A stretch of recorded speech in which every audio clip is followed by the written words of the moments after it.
일본에선 나루히토 일왕의 즉위를 국내외에 알리기 위한 행사가 있었습니다. 이 자리엔 이낙연 국무총리도 참석했습니다. 네, 이낙연 총리는 모레 아베 총리와 만남도 예정이 돼 있는데 이 자리에서 꽉 막힌 한일 관계 돌파구를 찾을 수 있을지 주목됩니다.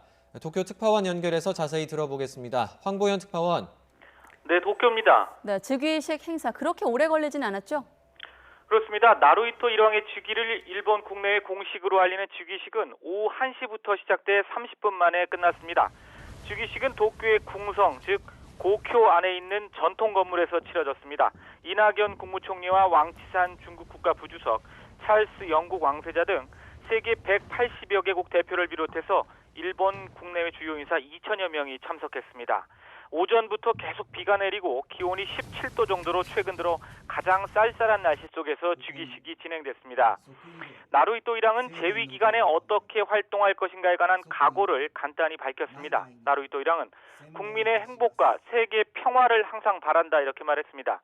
이는 아버지인 아키히토 상왕이 재위 중에 전쟁에 대한 반성을 언급하면서 거듭 밝힌 메시지와 상통하는 겁니다. 헌법에 대한 언급도 짧게 있었습니다. 나루히토 일왕은 국민에 다가서면서 헌법에 따라 일본 국민 통합의 상징으로서 임무를 다할 것을 맹세한다고 밝혔습니다. 직접적으로는 헌법에 따른 국민 통합의 임무를 다하겠다는 의미로 보이지만 개헌을 강하게 밀어붙이는 아베 총리와 대비가 되면서 여러 가지 다른 해석이 나올 수 있을 것으로 보입니다. 나루히토 일왕은 2014년과 15년 등 과거에도 헌법 수호와 전쟁 반대, 그리고 과거에 대한 겸허한 자세를 언급해 아베 총리와는 다른 시각을 보여왔습니다. 네, 우리 정부 대표로 이낙연 국무총리도 행사에 참석을 했는데요. 이번 방문 기간에 이 아베 총리와의 만남, 여기에 이제 관심이 쏠리고 있죠? 그렇습니다.